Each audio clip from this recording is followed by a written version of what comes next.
and welcome to season 2 of When Survival Looks Like Success. And today I have my first guest on, so it is really exciting for season 2. And it's video too, so I'm excited that it's not just me on camera, even though I know you love seeing me. But we have somebody else here too. Hi guys. This is Jacob from Cracklens Media. And one of the things I want to say is if you watched the awesome intro and outro for our YouTube, which you should be if you're listening audio, go check us out on YouTube. Tommy, the producer here from Probably Awesome Records, did the song, the original score, and the video was done by Jacob. Yeah. So we had a lot of fun doing that. And it's really nice when you can just kind of have a concept and someone can create that, because that's just invaluable. It's invaluable to have as a content creator, but it's invaluable to have for anybody that has a creative brain to be able to have that execution. It just feels so fulfilling, so good, so well-rounded. I want to thank everyone who voted for us in Our Detroit Best of Detroit 2023 for Best Podcast. So we're going to be on pins and needles for a few months, waiting to see if we get a second year in a row and get that top 3 placing. So I'm really excited about it. Go vote. It's vote. Easy. Yeah. It's the click of a button. Exactly. I think you need an email. You do. If you don't have an email, I'll make a Gmail for you. Did you vote? Yes. Okay, multiple times. Multiple times. Okay, I have 4 emails. Oh, see, there you go. But I only voted 3 times because I'm locked out of the 4th one. Oh, okay. So before we get into the episode, I wanted to tell Jacob about my fork situation and why I've only eaten cookies today. And I know this has nothing to do with the episode, but I still think it's a very valuable lesson for everyone that's listening. So I knew this was going to start like this, and I love it here. This was. So I am a moron and decided to get food delivered today. Okay. But I did not ask for a fork, and I did not have forks at work, and everything was kind of wet and a little bit mushy. So unless I was pulling up a vegan Italian stuffed pasta shell in my hand and eating it like a caveman at work, which I'm doing massage, so I have marinara all over my hands. Is it good lube? I mean, I could be, yeah, right? Unless I'm squishing pasta all over somebody, it's just not a good idea. And so I screwed myself. And so the only thing I had today at work was cookies, because I hosted a sunrise seminar today for my networking group. And so I just ate a cookie every 2 hours. And considering I have a photo shoot in 10 days, that probably wasn't a great idea. Y'all had a beautiful spread. You didn't get none? I got fruit, but that was this morning at 7 a.m. So word to the wise, if you order lunch, make sure you have utensils, or else you'll be like me, just bottom feeding out of, the cookies at my work. Okay. So anyways, that's my story. That's your advice for the day. So without further ado, let's get into the episode. So I met Jacob this past year when I decided I wanted to try modeling again for a stint, because I am a notorious career hopper. Not that you know anything about that. So, and for anyone that follows human design, I'm a manifesting generator, or a man-gen, which pretty much just means an idea machine. So I kind of just saw him first, and I was like, oh, he's got such a cool look. And then I met him, and then I worked with him modeling, and then he did my photography, and it just kind of kept rolling from there. And now we do everything together and have to see each other once a month, or I don't know, we explode or something. So one of our first conversations was really deep, really fast, and when you want to open up to a stranger, it's very telling of the kind of energy that exists in that space. I think that is hands down one of the best ways you can tell if you're going to be able to jive with somebody and work with somebody. If you're oh, I want to tell the stranger about my whole life. And so one of the things we discussed was that we've both kind of had it rough in our lives. We had to be really independent very early and work like hell for everything we have accomplished. So let's get right into it. Hello. So I want to hear a little bit about your background and your childhood and kind of what's led you up to where you are now. I was actually just having this conversation in the car yesterday. So guys, I'm Jacob. I go by JT now. I'm from Pontiac. Grew up on the north side. Baldwin baby. Anybody from Pontiac knows what that means. Yeah. I'm telling him to get a little closer. Sorry. And my voice is a little hoarse. I just got out from being under the weather, so excuse my voice. But I grew up, we didn't have a lot of money when I grew up. My parents divorced when I was a really, really young kid. I believe I was 2. I think my brother was 3. And, a lot of people say, don't expose yourself, too much. But me, I'm a public person. So, my fullest extent is, like I had an alcoholic father. I don't have a relationship with my father currently. It's something that a lot of people in America struggle with, especially young men.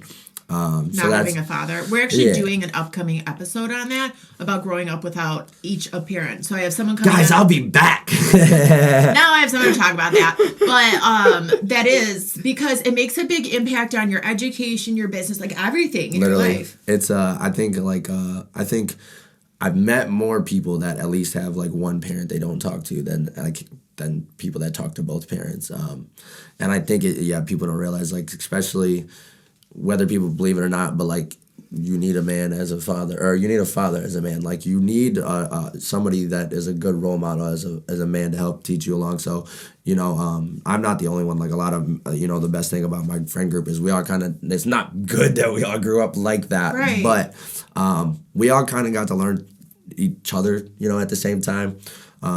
And by learning from each other, it helped us like literally become way better men. So that was like a big thing. Like I always just stuck around good men. Same kids I have around were like the ones that were like, go through it the same. We all grew up. Like at one point we all lived at my friend's house. There was 5 of us. We'd sleep in a queen-size bed, literally 5 of us. We'd sleep there for like 3 weeks in a row because we didn't want to go home because home life was shit. Parents weren't home or somebody was drunk, somebody was getting beat. Like we all, like a lot of us got abused as kids. So that was like a struggle. And then like worked my ass off like my senior year. Went to go to college. Was really excited. I had a chance to possibly play baseball there. Not in my freshman year, but what position did you play? Center field, shortstop, left field. But they cut the program there, so I decided just to go, and I didn't care about baseball anymore. I just wanted to go for school, explore a little bit. So I went down to University of Akron. I lost some family members. That was really rough at the time. I lost 2 family members literally probably like my first 3 weeks of being in class at semester. So imagine being away from home, then I had to get ripped back. So I lost all my college. Like I was on scholarship. Took about, I'd say like $15,000 just between my move there and home. So it took a lot of money out of my pocket, just between parents and shit. So I came home, was broke for probably like 6 months. And then I got a really good job. I was honestly in a really good swing of life. I was an assistant manager at AT&T. Best job I generally had out of high school. That was the first job where I kind of got that, ooh, let's do this life thing. I'm all right. I'm going to be cool. And then I got sick when I was there. And that's honestly, that's more or less, I think, where my story kind of starts because I kind of got to restart. So a lot of people know this story, but obviously there's a lot of people on here that are going to be hearing this for the first time, and I want people to hear, real stories. So I almost passed away in 2019, or at end of 2018, early 2019. I was sick for like 9 months. I was like a week away from like kidney failure. I lost like 60 pounds. I was like 60,000 in medical debt at one point. What did they diagnose you with? So I had like a bug in my stomach that didn't allow me to use the bathroom correctly. Oh, like a parasite? Not like a parasite, like literally just a bug that I swallowed and it just like burrowed into my intestine. So I couldn't use the bathroom regularly, but at the same time I was smoking like way too much weed at the time. And I was smoking wax. For a lot of people. So did you get toxicity? So it's kind of, so what it's called CHS, which is it's cannabinoid hyperemesis or hypermesis. I forget how to pronounce it. Hyperemesis, yeah. So it's just like, it's kind of like being allergic to weed. And, for me, weed was always hell yeah, this is a medicine for me. Like, I need this shit. So it was definitely like, that's when my life kind of just like restarted. I really had to like find out who I was generally as like a person. Like I came out of the hospital. I had seen, regular human contact in literally months. Wow. I had been misdiagnosed a pill in the hospital, so like there was a lot of shit that I went through, but I say that to say that like it gave me more like a seriousness for life. There was a point in time in life where I was like, I'm good, I don't want to be here, like, and that's just, when survival looks like success, well, that's the survival part. Like I survived for a really long time, and coming out of the hospital, like, I had just had a couple experiences in the hospital. I was like, I still want to be here. You know what I'm saying? Like, I ain't done yet, my purpose. So I came out of the hospital. I was just like, I knew I wanted to take life seriously. So I got an opportunity to start driving trucks.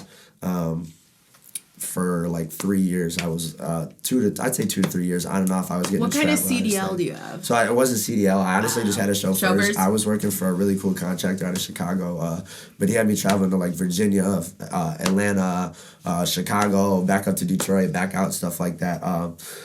But that actually led to my camera journey. So like, this is a story I always tell everybody. One of my best friends, Yak God Driz. You guys can look him up on YouTube. The Yak God Driz.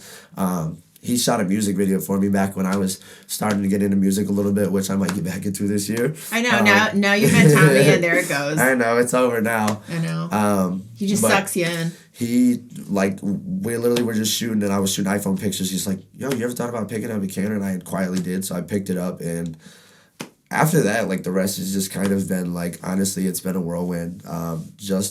I say this, a lot of networking has got me to where I'm at, and just, like you said, the very first conversation we had was generally about just life. We're like, let's talk about the horrible things going on in our we lives. Talked about, like, we're not going to air it out on air, but we talked about some shit. I know we're about to shoot together, but let's talk about why we're depressed today. It was a great bonding moment, but like just like this one, like that's how I think I've found my place not only in the world but like in both of my industries, is just being a very transparent person, not only with my story but with the industry. I think it's something that we all need and stuff. So I've tried to carry that along, and that's how I've generally just got here. Is just continuing to just be transparent, understand that like, yeah, you go through a lot of shit. I'm broke as hell right now, but guess what? 6 months from now, I'm not gonna be broke. So we get through and we survive, and then we turn into success later on.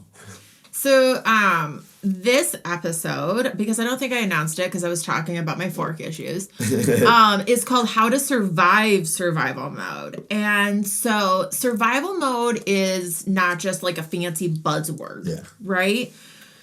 I don't think of it as a concrete definition, though, either. It's one of those terms that just means different things to different people. And so for me, survival mode is like a boiling teapot. Like, I think of the lid on top, right? The water's like brimming up, the heat's rising, and the whole time you're this vessel, like this container, and you're trying so desperately to just not like spill out everywhere. That's what I see in my mind when I think of survival mode. It's like this culmination of wanting to give up and quit and hold everything together at the same time. It's desperate and it's chaotic and it's fucked up and it's just so fucked up, right? All at the same time. And so that's like my like feelings and metaphors and visualizations of like survival mode. So like, what is survival mode to you? Like, what do you see? What do you feel? What does it feel like organically to you? Because obviously you've been in it a lot. So like, honestly, that's kind of a hard one. So I mean, honestly, I don't even think I knew what it was. Like, at first, I didn't even... Like, when you're that young, I mean, I lived in my own house at 17. Like, my parents kind of moved out. And I literally had a friend or two that would literally live with me that I would pay for at the time. And so, like, survival to me is, like, there's 3 kids sharing a house together, like, just trying to get some food together to get through high school, you know what I'm saying? So we can get adults and take care of ourselves, because clearly, like, it's harder as a youth than when you're 25 years old. I think survival to me looks like a lot of fucking manic. I mean, you know me. I'm very loud. I'm very, so I think my survival comes through a lot of like abrasiveness. Just like I'm full throttle at all times. I think that's a lot of my survival, because I feel like if I slow down just a little bit, we're not going nowhere if I stop. You know what I mean? So I think it's a lot of when I'm especially like surviving the survival process. It looks like a lot of tired.